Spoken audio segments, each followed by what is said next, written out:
जय श्री राम बच्चों। जय Shri Ram. Class 11 physics chapter 2 motion in a straight line में लास्ट क्लास में मैंने तुम लोगों को क्या पढ़ाया था? मैंने तुम्हें स्पीड के बारे में ऑलमोस्ट सब कुछ बता दिया था। Speed, uniform speed, non uniform speed, average speed, instantaneous speed और उससे रिलेटेड फॉर्मूले। लेकिन आज हम लोग उससे रिलेटेड करने वाले हैं न्यूमेरिकल्स, क्योंकि जब तक आप न्यूमेरिकल नहीं करोगे तब तक फॉर्मूले आप कितने भी रट लो कोई फायदा नहीं है, और थ्योरी कितनी भी पढ़ लो कोई फायदा नहीं है। तो चलिए शुरू करते हैं। एक बच्चा क्वेश्चन बोलो। A car is moving along x-axis. A car Is moving along is moving along x-axis as shown in figure 3.13. as shown in figure, मतलब कि इसका क्वेश्चन का फिगर दिया हुआ है ना। फिर आगे It moves from 0 to p in 18 seconds. it moves from 0 to p. O to P in 18 seconds And returns from p to q and reverse from p from P to Q in 6 seconds. in 6 seconds. What is the average velocity and average speed? Find average speed। बच्चों इस question में दो चीजें पूछ रहा है वो, average velocity और एवरेज स्पीड। पर मैं अभी यहाँ पे एवरेज स्पीड को ही सॉल्व करने वाला हूँ, क्योंकि अभी मैंने तुम्हें वेलोसिटी नहीं पढ़ाया। फिर आगे Of the car in going from O to P. Of car in going From from first first from O to P O to P and second second from O to P and back to Q. O to P and P to Q। ठीक है ना, बस इतना ही question. P से पहले है। हाँ मुझे पता है, वो तो समझ में आ ही रहा है क्योंकि वो रिवर्स कर दिया ना। अब इसका मुझे एक बच्चा फिगर भी दिखा दो भाई, क्या दिया हुआ है इसमें? जो फिगर दिया है उसमें नीचे टाइम है 2-2 सेकंड का, ऊपर 40-40 का फर्क है। इसको मैं यहाँ रख लेता हूँ, एक सेकंड पकड़ना जरा, इसको मैं यहाँ रख लेता हूँ। इस क्वेश्चन में हमें फिगर कुछ ऐसा दिया हुआ है।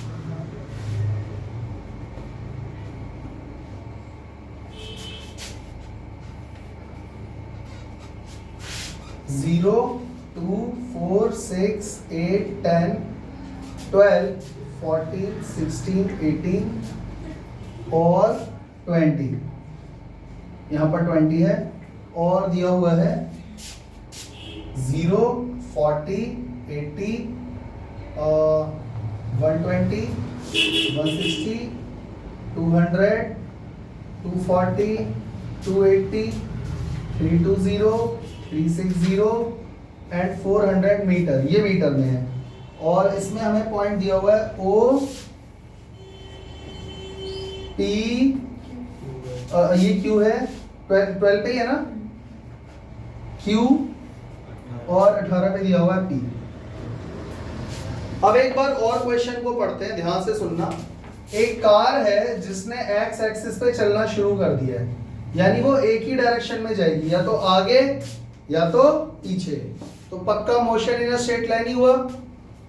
It moves from O to P। पहले वो गाड़ी O से P तक गई, 18 सेकंड लगे, देखो टाइम दिया हुआ है। नीचे जो नंबर लिखे हैं वो टाइम है क्योंकि वो सेकंड्स में है, ऊपर जो नंबर लिखे हैं वो डिस्टेंस है मीटर में। And reverse from P to Q, और P से गाड़ी रिवर्स हुई, पीछे पहले P पर गई, फिर P से पीछे आई Q पे, 6 सेकंड लगे, तो 2 4 6। एवरेज स्पीड बतानी है फर्स्ट O टू P। बच्चों O टू P में एवरेज स्पीड का फॉर्मूला क्या लगेगा? Total distance travelled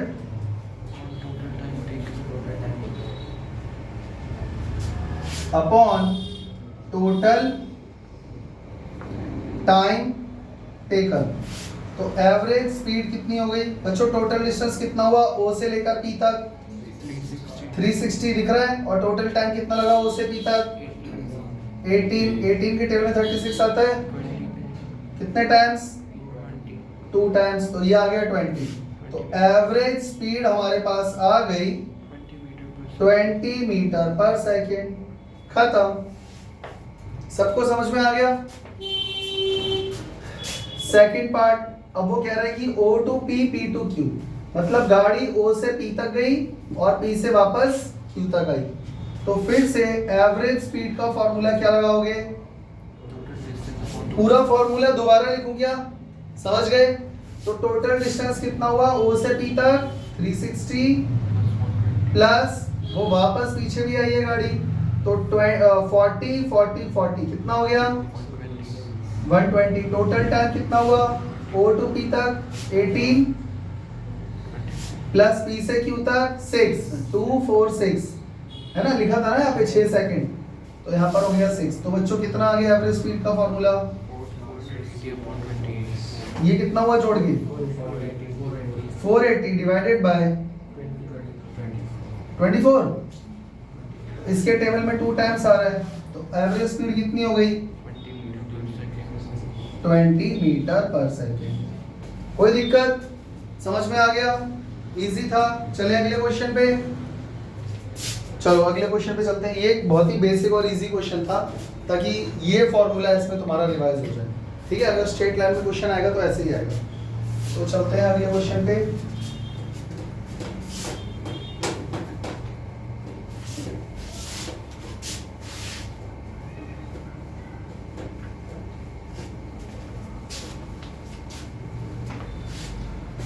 question number 2 बोलो। A body travels from A to B A body travels from A to from A to B B at 40 meter per at 40 meter per second second, and from B to A at 60 meter per second. and B to A 60 meter per second. Calculate the average speed and average velocity. Find average speed और average velocity भी निकालनी है, और अभी हम लोग speed वाले questions कर रहे हैं आज। ठीक है बच्चों, जल्दी बताओ, अगर ये पॉइंट A है तो ये पॉइंट क्या हो गया? B। जाते टाइम स्पीड कितनी थी? 40 मीटर पर सेकेंड। वापस आते टाइम कितनी हो जाएगी स्पीड? 60 मीटर पर सेकेंड या -60? जल्दी बोलो। 60 ही रहेगा, क्योंकि हम स्पीड पढ़ रहे हैं और स्पीड में डायरेक्शन नहीं होती है। समझ में आ गया? और नॉर्मल बच्चा इस क्वेश्चन को कैसे करता है, देखो, एवरेज स्पीड फाइंड करनी है ना, तो एवरेज किसी भी चीज का फाइंड करते हैं मतलब मीन निकालते हैं, तो नॉर्मली बच्चा क्या करेगा? इन दोनों को जोड़ के डिवाइडेड बाय 2 कर देगा। एग्जाम में अगर एमसीक्यू में आ गया तो आपके पास आ जाएगा 100/2 यानी कि 50 मीटर पर सेकेंड। एक एवरेज बच्चा इस क्वेश्चन को ऐसे करेगा और उसका आंसर आएगा गलत। ये गलत क्यों है भाई? एवरेज ही तो फाइंड करना था ना, तो एवरेज ऐसे ही तो निकालते हैं। और वैसे भी 40 से गया 60 से आया, तो दोनों का एवरेज 40 और 60 के बीच में 50 आता है, तो ये गलत क्यों हो गया? गलत इसलिए हो गया क्योंकि आप फॉर्मूले के हिसाब से नहीं चल रहे हो। तो फिजिक्स में फॉर्मूले के हिसाब से चलना पड़ता है। अब बच्चों ध्यान से सुनो, एवरेज स्पीड का फॉर्मूला होता है total distance covered divided by total time taken. हाँ या ना? अब A से लेकर B तक का डिस्टेंस कितना हुआ है? क्या हमें डिस्टेंस पता है? स्मॉल a मान लो डिस्टेंस को, A मान लो, कोई दिक्कत तो नहीं है। तो टोटल डिस्टेंस कितना कवर हुआ जल्दी बताओ? जाने का A, आने का A, तो A प्लस A। समझ में आया? जाने में कितना टाइम लगा? मान लो T1, और आने में कितना टाइम लगा? T2। तो T1 और T2 को ऐड करोगे, टोटल टाइम का मतलब तो यही होता है ना। अब टाइम का फॉर्मूला क्या होता है बच्चों?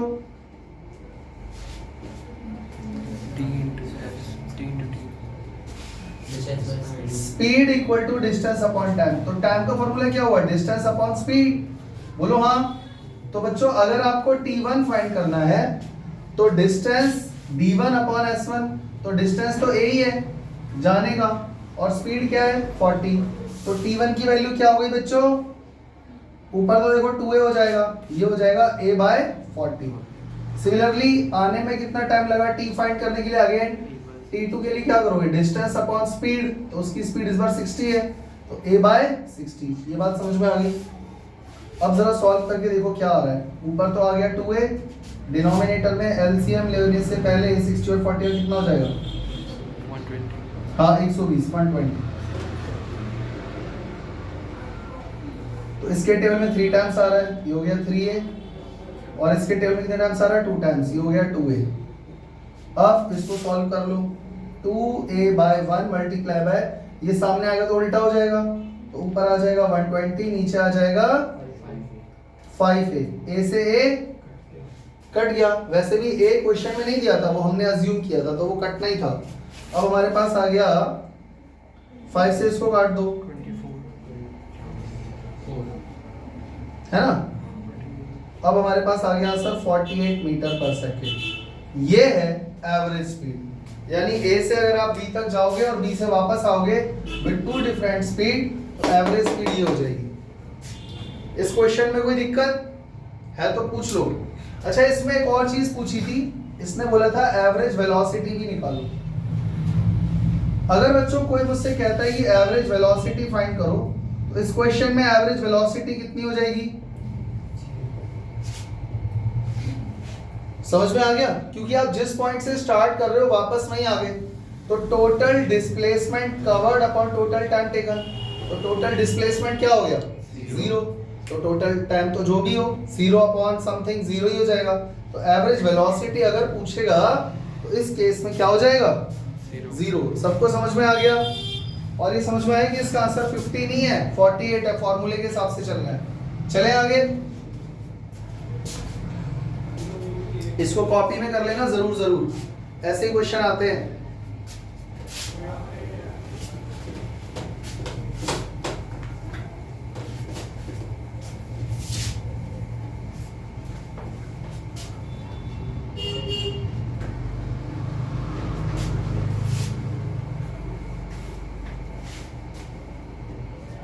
Question number 3। हाँ जी बोलिए। On a 60 kilometer track, On a 60 kilometer track, a train travels the first 30 kilometer. a train travels first 30 kilometer 30 kilometer with a uniform with a uniform speed speed of of 30 kilometer per hour. 30 kilometer per hour. How fast must the train travel? How fast Must the train travel must the train travel the next 30 kilometer the remaining या next 30 kilometer so as to average 40 kilometer per hour for the entire trip? 40 kilometer per hour for the entire trip.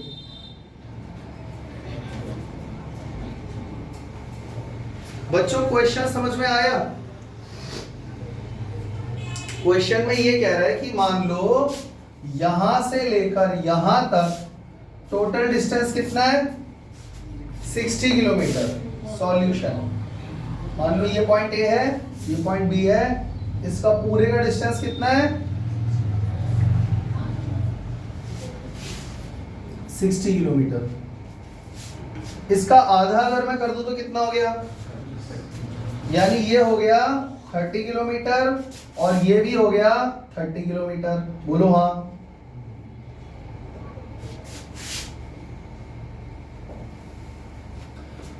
On a 60 kilometer track, a train travels first 30 kilometer with a uniform speed of 30 kilometer per hour. यहाँ पर train की speed क्या है बच्चों? V1 कितना हो गया? 30 kilometre per hour. समझ गए?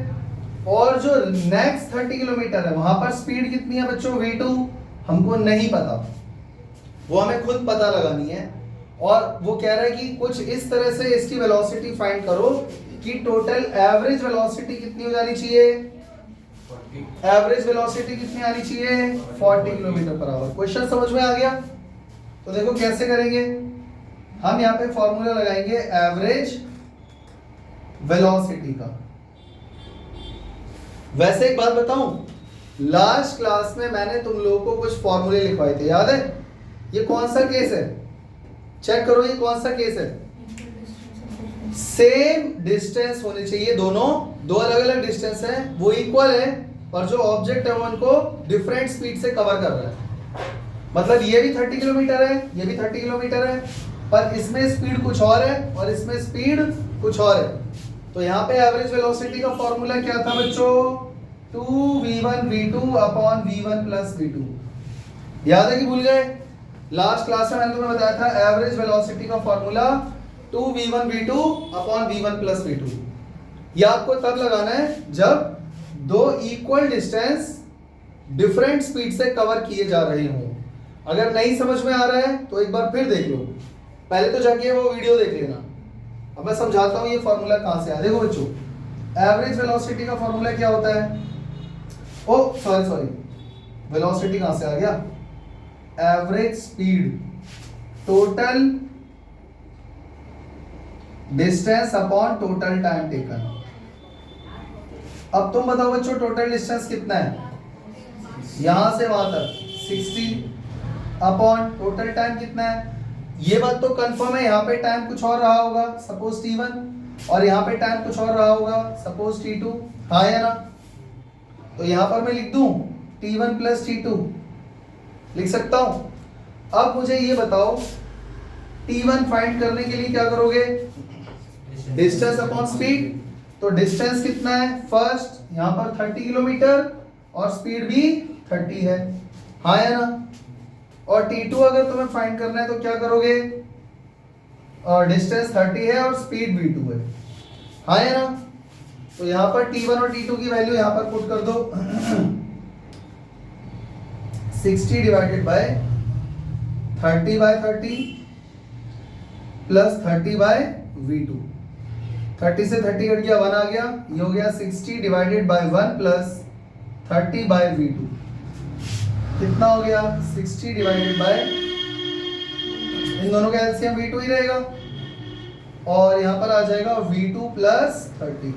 बच्चों एक मिनट, एवरेज स्पीड की वैल्यू तो मेरे पास है।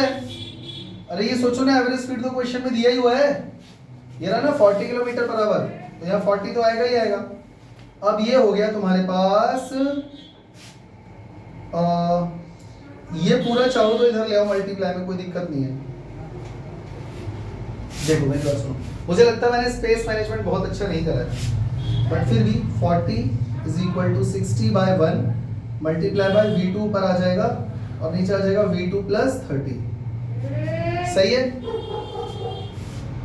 60 इसके डिवाइड में ले जाओ, यहां पे कर दूं सॉल्व, तो देखो 60 इसके अपॉन में आ जाएगा 40/60 is equal to v2 upon v2 plus 30। 0 से 0 कट गया, 2 2 जा 4, 2 3 जा 6, तो ये हो गया 2/3 is equal to v2 upon v2 plus 30। Cross multiply कर दो, तो 3v2 is equal to 2v2 plus 60। सही है? 2 का मल्टीप्लाई इससे और इससे दोनों से हो जाएगा। अब 3v2 में से 2v2 इधर लाके माइनस कर दोगे तो 1v2 बचेगा, that will be equal to 60। यानी v2 की वैल्यू क्या आ गई? 60 किलोमीटर पर आवर। इसका मतलब ये हुआ कि यहाँ पर जो रिमेनिंग 30 किलोमीटर है वो ट्रेन को कितनी स्पीड से कवर करना पड़ेगा? 60 किलोमीटर पर आवर की स्पीड से, तभी एवरेज स्पीड 40 होगी। समझ में आ गया? अच्छा पहले मुझे ये बताओ, ये जो मैंने सॉल्व किया ये समझ में आया? क्या लगाया मैंने फॉर्मूला? वही पुराना, total distance upon total time. Total distance हो गया 60, टोटल टाइम में दोनों का टाइम सेम नहीं है, यहाँ पर स्पीड कुछ और है, यहाँ पर स्पीड कुछ और है, तो टाइम भी अलग अलग होगा। तो t1 प्लस t2 लिख दिया। अब t1 t2 को साइड पे मैंने रफ में फाइंड कर लिया, पुट कर दिया, और इसके बाद इस वाले स्टेप के बाद आप खुद भी सॉल्व करके देख सकते हो। आपका आंसर जो v2 है वो यही आएगा। यहां तक कोई दिक्कत है तो बताओ, अगर यहां तक कोई दिक्कत है तो बताओ। समझ में आ रहा है? अब मैं तुम्हें बता रहा हूं कि देखो ये फॉर्मूला भी अगर हम लगाते ना तो हमारा आंसर आ जाता। मैं तुम्हें ये इरेज करके दिखाऊं, कर लिया वाला कर लोगे? इसको मैं इरेज कर रहा हूं।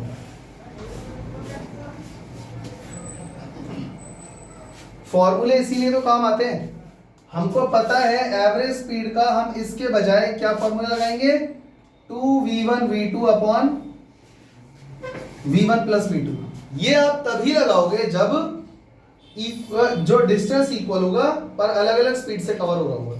तो बच्चों एवरेज स्पीड हो गया 40,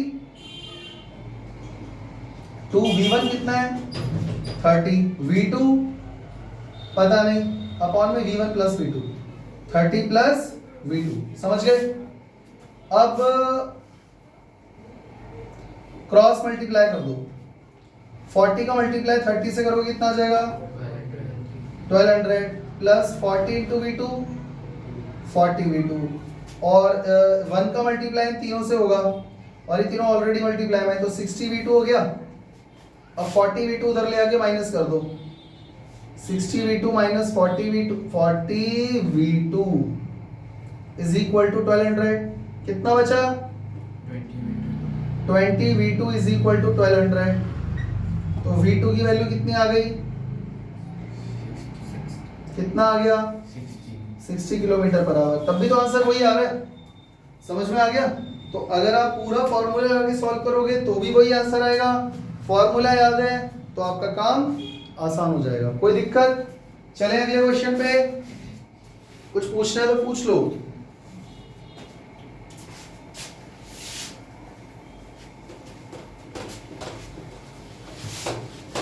जब ये चैप्टर ओवर हो जाएगा तब मैं तुम लोगों का टेस्ट लूंगा और मैं तुम्हें ऐसे ही क्वेश्चन दूंगा उसमें, ठीक है। तो ये घर जाके प्रैक्टिस कर लेना, कॉपी में लिख लेना। और इस टाइप के और भी बहुत सारे क्वेश्चन होते हैं, वो भी प्रैक्टिस करनी है। अगला बोलो, क्वेश्चन नंबर 4 है ना। A body covers a body covers 1/3 of its journey 1/3 of its journey with speed u. with speed u, Next 1/3 comma next 1/3 with speed v. with speed v And the last 1/3 and last 1/3 with speed w. with speed w. Calculate the average speed of the body. Find average speed। बस और कुछ है इसमें इसके अलावा? Question समझ में आ गया? अगर क्वेश्चन समझ में आ गया है तो उसकी पिक्चर बना लो पहले तो। अगर पिक्चर नहीं ड्रॉ करोगे, दिमाग में ही करते रहोगे, इनिशियल लेवल पे दिक्कत आएगी। जब आप लोग एक्सपर्ट हो जाओगे तो बिना डायग्राम के भी कर पाओगे, समझ गए। तो अभी मुझे कैसे करना है क्वेश्चन, मैंने फिगर बना दिया।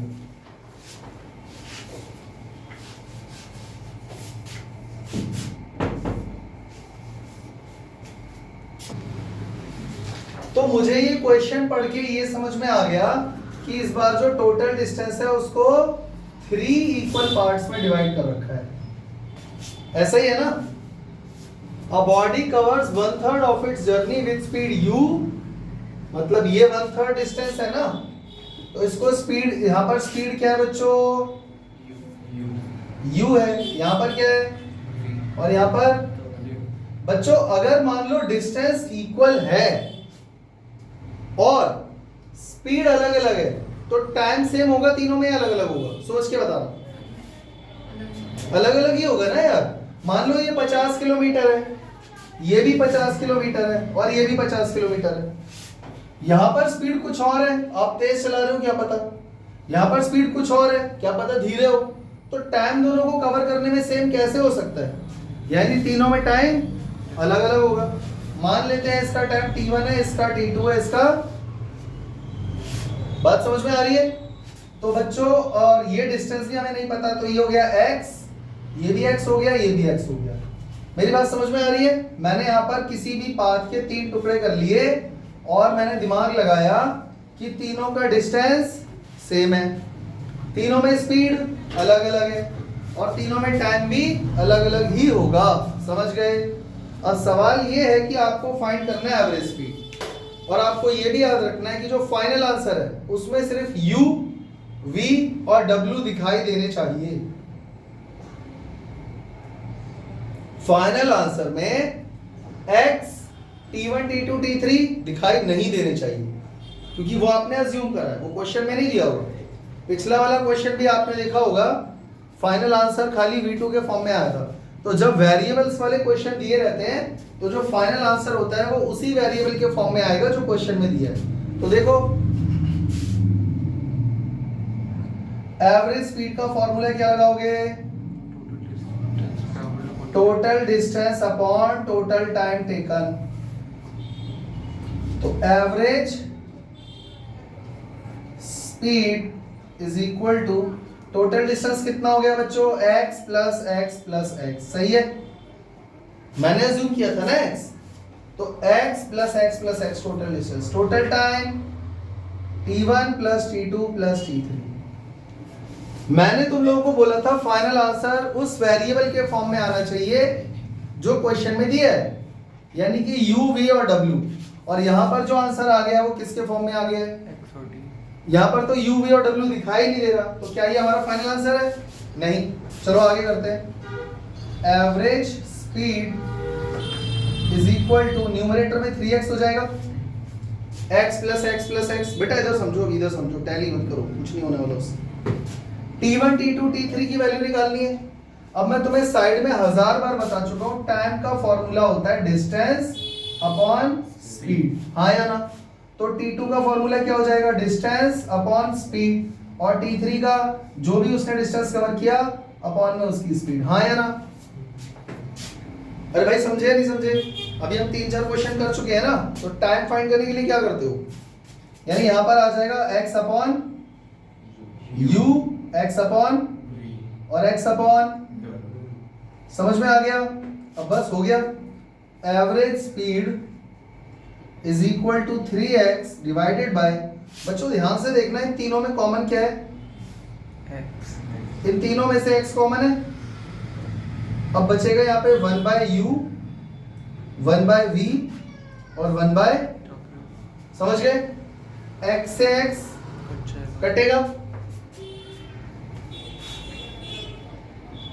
Average speed is equal to, ऊपर बचा 3 और नीचे इन तीनों का एलसीएम क्या होगा? u v w। अब चेक करो, यहाँ पर तो u है तो v और w आ जाएंगे यहाँ पे। मैथ्स आता है बच्चों? प्लस यहाँ पर क्या आ जाएगा? u w, और यहाँ पर क्या आ जाएगा? u v।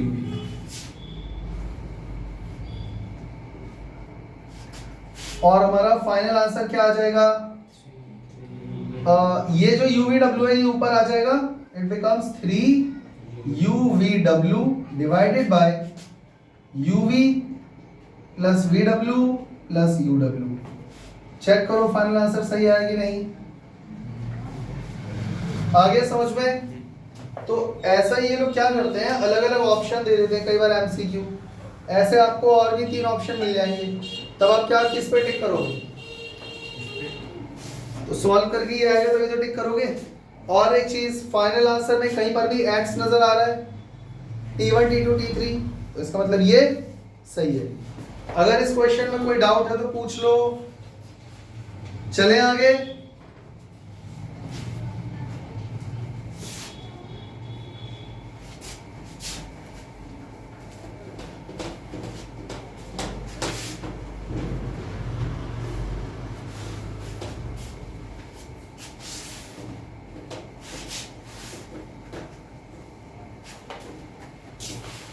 अगला क्वेश्चन बोलो।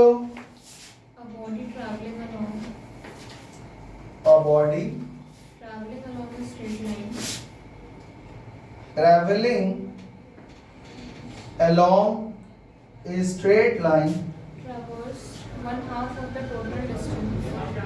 traverse One half of the total distance half of total distance with a velocity v naught. with velocity v naught.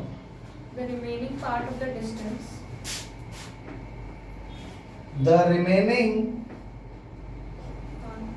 part of the distance was covered with a velocity v1 was covered with velocity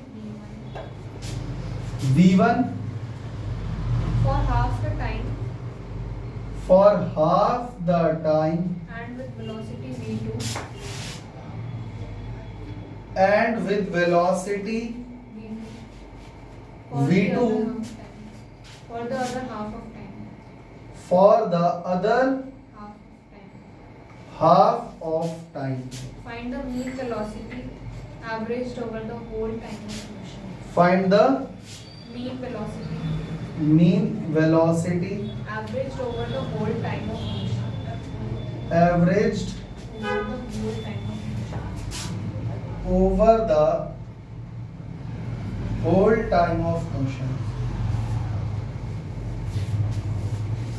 बच्चों ध्यान से सुनना, इस question में फिर से एक नया ट्विस्ट आ गया है। अगर जरा सा भी तुम्हारा ध्यान भटका तो क्वेश्चन समझ में आने वाला नहीं है। एक बॉडी है जो स्ट्रेट लाइन में ट्रेवल कर रही है, travels half of the total distance with velocity v not. तो जो टोटल डिस्टेंस है ना उसका हाफ इतनी वेलोसिटी से ट्रेवल हो रहा है। यहां तक तो कोई दिक्कत ही नहीं है, सब समझ में आ रहा है। अब जो रिमेनिंग हाफ है उसमें जरा ध्यान दो क्या हो रहा है। पहले इसका पिक्चर ड्रॉ कर लेते हैं।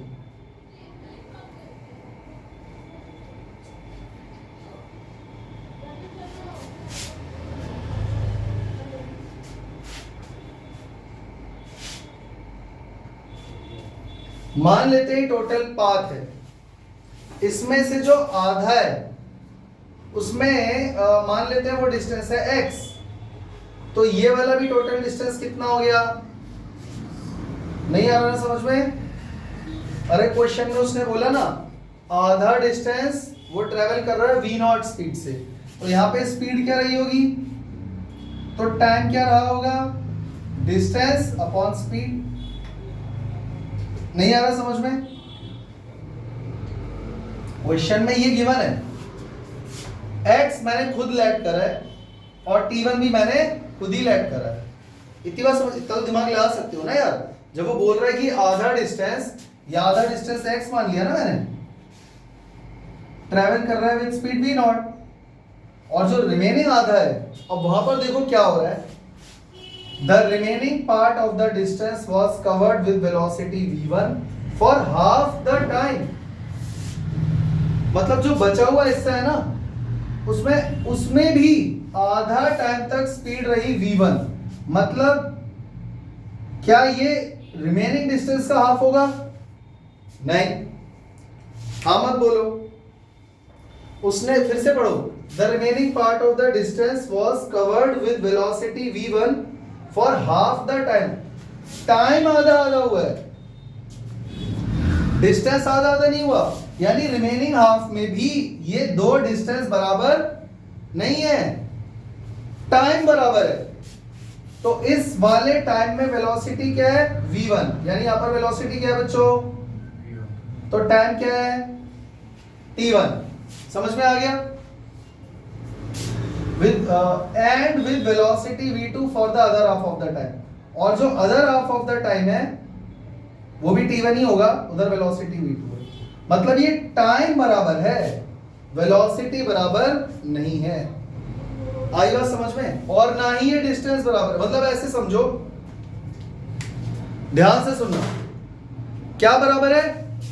टाइम। और वेलोसिटी बराबर नहीं है। अब आप इमेजिन करो दो लोग हैं, हम दोनों हैं, मैंने बोला देख 5 मिनट गाड़ी मैं चलाऊंगा और 5 मिनट तू चलाइयो। जब मैं 5 मिनट चला रहा हूं तो मैं बहुत तेज चला रहा हूं, पर चला 5 ही मिनट रहा हूं, पर चला तेज रहा हूं। फिर उसकी बारी आई, वो कह रहा है मैं भी 5 मिनट चलाऊंगा, लेकिन वो धीरे चला रहा है क्योंकि स्पीड कुछ और है। तो तुम बताओ बच्चों, ये दो डिस्टेंस बराबर होंगे क्या? मेरी बात समझ में आई? आप लोग ये सोच रहे हो कि ये जो रिमेनिंग हाफ डिस्टेंस है उसका भी डिस्टेंस आधा आधा हो जाएगा। क्या ये सही है? नहीं है ना? ये डिस्टेंस और ये डिस्टेंस बराबर नहीं है। हाँ, ये टोटल डिस्टेंस x हो जाएगा, लेकिन यहां पर बराबर क्या है? टाइम। इतनी बात समझ में आ गई? पक्का? अब क्या करोगे बच्चों बताओ? मान लेते हैं इसका टोटल टाइम है t, यहां तक t1, और यहां का जो टोटल टाइम है वो है टोटल टाइम है t2, और t2 में ये वाला दोनों t ऐड हो जाएंगे। मेरी बात समझ में आ गई? तो करेंगे कैसे, देखो एवरेज स्पीड फाइंड करने के लिए फॉर्मूला लगेगा total distance covered upon total time taken. Average speed, बच्चों टोटल डिस्टेंस कवर्ड कितना हो गया जल्दी बता दो। टोटल डिस्टेंस देखा जाएगा तो 2x ही होगा, यहाँ पे कोई डाउट ही नहीं है। तो x प्लस एक्स लिखूं या 2x लिख दूं सीधा? और टोटल टाइम कितना लगा बच्चों? t1 ये वाला प्लस t प्लस t यानी 2t। कोई दिक्कत समझ में आ रहा है? मैंने ये वाले टाइम को क्या अज्यूम कर लिया, यहां वेलोसिटी v2 है, यहां वेलोसिटी v1 है, तो यहां पे टाइम लगा t, और क्योंकि ये वाला टाइम भी उसी के इक्वल है तो ये भी t हो गया ना, यहां तक तो कोई दिक्कत नहीं है। तो इसका टाइम t1 हो गया, इसका t प्लस t हो गया, 2t हो गया, कोई दिक्कत? अब देखो मुझे खाली t1 और t फाइंड करना है, हाँ या ना? तो उसके लिए थोड़ा साइड में आ जाओ बच्चों, जरा चेक करो t1 की वैल्यू फाइंड करने की जरूरत है, ये आ तो गया। अब हमें 2t की वैल्यू फाइंड करनी है। पहले बताओ बच्चों ये t कितना हो जाएगा? t will be equal to, time का फॉर्मूला क्या होता है? Distance upon speed. लेकिन यहां पर डिस्टेंस कितना है मालूम है? नहीं मालूम। और x/2 कर मत देना क्योंकि वो हाफ, इसका हाफ नहीं है। इतनी बात समझ में आ गई? तो अब क्या करोगे? t का फॉर्मूला तो आने नहीं वाला, एक और फॉर्मूला लगाते हैं, speed equal to distance upon time. तो total distance will be equal to speed into time. यानी अगर टोटल x की मैं बात करूं तो स्पीड क्या थी? v1 प्लस सॉरी एक मिनट एक काम करो ना, एक second,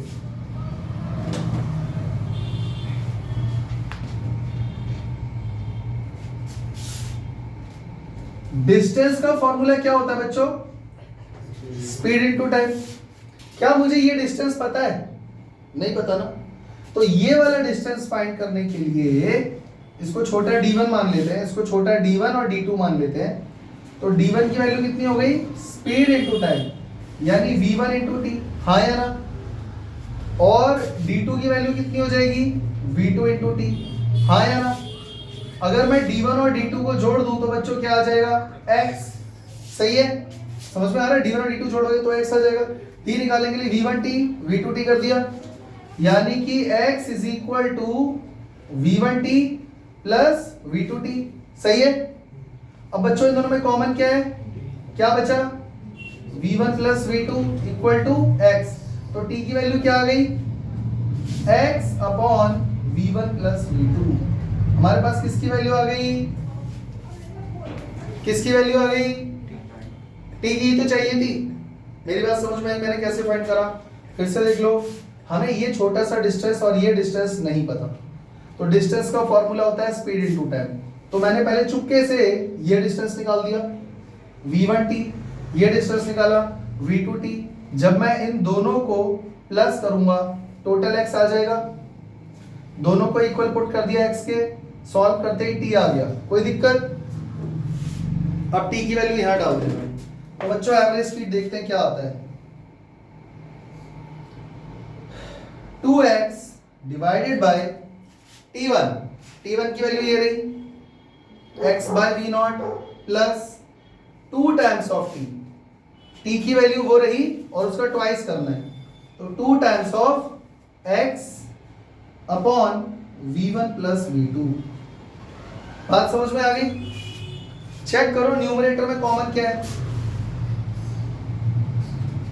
average speed is equal to, ऊपर आ जाएगा 2x और नीचे इन दोनों में कॉमन क्या है? क्या बचेगा? 1 by v naught plus 2 upon v1 plus v2। x से x कट गया। जब क्वेश्चन में मुझे v1 दिया है, v2 दिया है और v नॉट दिया है, तो आंसर भी इसी फॉर्म में लाना होगा। तो हमारे पास आ जाएगा average speed is equal to 2 divided by, बच्चों इन दोनों का एलसीएम क्या हो जाएगा, v not v1 plus v2। तो यहां पर आ जाएगा v1 plus v2 plus 2v not, और ये पूरा घूम के ऊपर चला जाएगा। तो हमारा फाइनल फॉर्मूला एवरेज स्पीड का क्या आ गया, 2v naught v1 plus v2 divided by v1 plus v2 plus 2v naught. Answer check करो, आंसर चेक करो, ये आ रहा है नहीं आ रहा। और हाँ, 2v नॉट से 2v नॉट ये कटेगा या नहीं कटेगा, ये मत काट देना भैया, वो इनटू में है, ये प्लस में, समझ गए। तो ये हमारा फाइनल आंसर है। तो तुम लोग जो सोच रहे थे ना कि स्पीड वाला क्वेश्चन ऐसे ही है बस आराम से हो जाएगा, भाई ऐसे क्वेश्चन नहीं देता वो कि तुम्हें डिस्टेंस देगा 10 किलोमीटर और स्पीड दे देगा इतना, तो तुम डिस्टेंस अपॉन स्पीड करके आंसर निकाल दोगे, हो गया। क्वेश्चन घुमा फिरा के ऐसे ही दिए जाते हैं। ये तो बल्कि मोस्ट इंपॉर्टेंट क्वेश्चन है, ये जरूर कर लेना अपनी कॉपी में और खुद से भी करके देखना, उसके बाद रफ में हो पा रहा है या नहीं, जितने प्रैक्टिस कर पाओ कर लेना। ये इसका फाइनल आंसर है। इसको इरेज कर दूं, कोई दिक्कत? हाँ, ये क्वेश्चन में थोड़ा वो है, ये वैसे एवरेज स्पीड का ही क्वेश्चन है, कोई दिक्कत नहीं है, क्योंकि इससे पहले यूपीडब्ल्यू वाला था ना, वो भी इसी टाइप का था, वो कई बार ऐसे लिख देता है, बट वो एवरेज स्पीड का ही है। ठीक है, क्वेश्चन में लॉजिक समझ में आया? फिर से समझाऊं? क्लियर है? चले आगे। हाँ, तो वहीं से स्टार्ट करूंगे।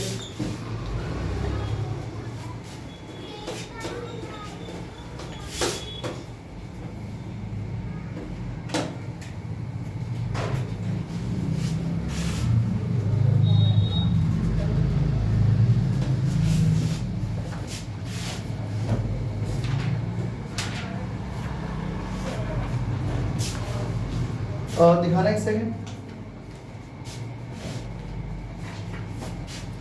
ये तो आसानी है, चलो बोल दो, कर ही लेते जब सारे कर रहे हैं। चलते हैं अगले क्वेश्चन की तरफ। A cyclist moving on a circular track. A cyclist Moving on a circular track. moving on a circular track Of radius 100 meter. of radius 100 meter Completes one revolution in 4 minutes. complete one revolution 4 minutes. in 4 minutes. What is this for? Find first Average speed. average speed, second Average velocity in one full revolution. Average velocity, और ये दोनों ही 1 full revolution की बात कर रहा है। चले करें भाई, ये तो बहुत ही आसान हो गया, ये तो कर सकते हो बच्चों तुम लोग।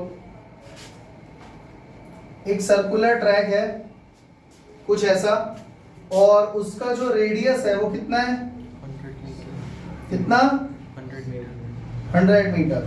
ठीक है, इसके अराउंड साइकिल आपने यहां से चलाना शुरू करी ए से, और घूम कर अब वापस कहां पर आ गए, ए पर, समझ गए। तो आपको टाइम लगा 4 मिनट, तो आपको एवरेज स्पीड निकालनी है, जल्दी बताओ। एवरेज स्पीड का formula total distance travelled upon total time taken. लिखूं या समझ गए? तो वैल्यू क्या हो गई, टोटल डिस्टेंस कितना कवर हुआ एक चक्कर में, 2 पाई आर अपॉन में टोटल टाइम, 4 मिनट को सेकंड में कन्वर्ट करो, समझ गए ना।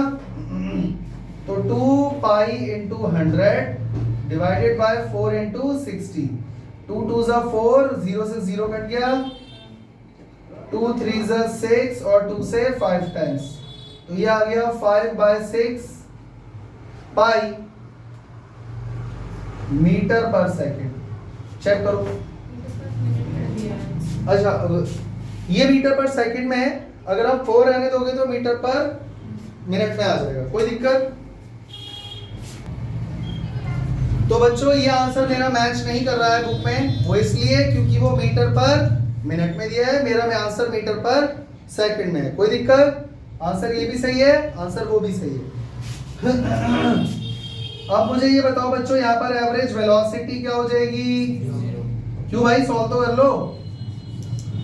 आप ए से चलकर वापस ए पर आ गए, डिस्प्लेसमेंट हो गया 0, नीचे आ गया टाइम, तो 0 ही होना है। कोई दिक्कत? चले अगले क्वेश्चन पे, लिख लोगे ना?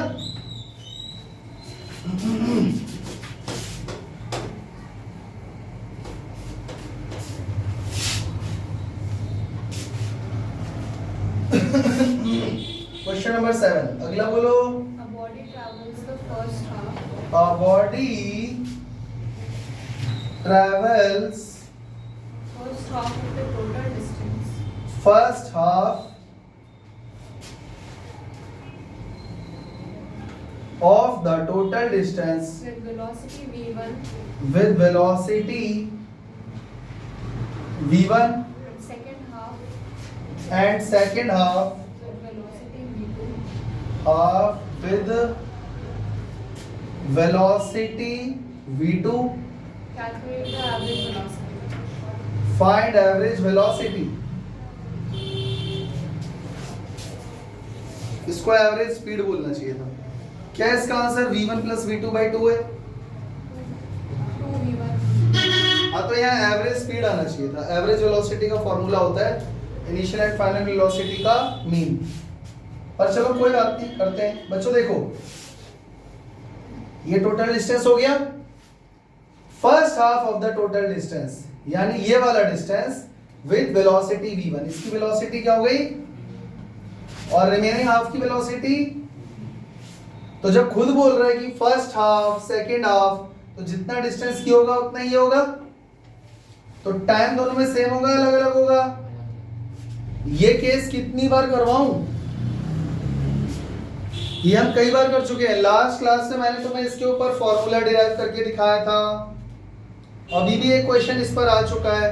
इसमें सीधा सीधा सा एवरेज स्पीड का फॉर्मूला लगेगा 2v1 v2 upon v1 plus v2, खत्म। ये इसका आंसर है।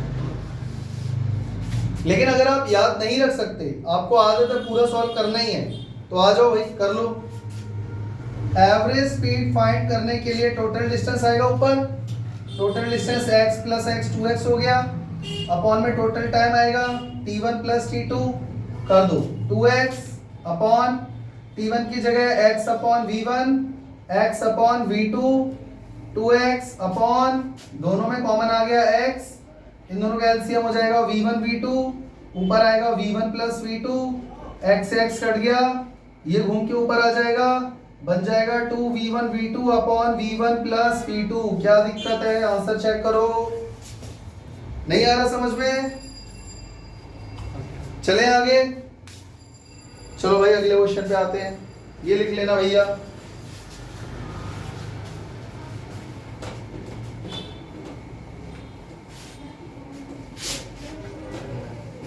अगर दो डिस्टेंस सेम है ना और अलग अलग वेलोसिटी से कवर हो रहे हैं, तो सीधा फॉर्मूला लगता है 2v1 v2 upon v1 plus v2। चलो भाई next question. A car covers the first half A car covers the first half of the distance between two places of total distance, चलो ठीक है, at a speed of at a speed of 40 km per hour 40 kilometer per hour and the second half at 60 km per hour and second half at 60 km. with speed 60 kilometer per hour. What is the average speed of the car? Find average speed। बच्चों ये question भी हम कर चुके हैं, इसका answer तो 48 आया था ना, तो इसका आंसर क्या दे रखा है? ये करा तो था, ये रिपीट कैसे हो गया? पर सेकंड होता अच्छा वो मीटर पर सेकंड में था, ये किलोमीटर पर आवर में। और हाँ, उस वाले क्वेश्चन में ए से बी गए थे और बी से वापस से आए थे, जबकि यहाँ पे ए से बी और बी से सी जा रहे हैं, सीधा आगे, है ना। उसने यही बोला है ना कि जो फर्स्ट हाफ है वो कवर हो रहा है with speed of 40 kilometre per hour और ये 60 किलोमीटर पर आवर। तो ये x है तो ये भी x है, इसका टाइम t1, इसका टाइम t2। तो एवरेज स्पीड का फॉर्मूला लगा दो 2v1 v2 upon v1 plus v2, क्योंकि डिस्टेंस सेम है, स्पीड अलग अलग है।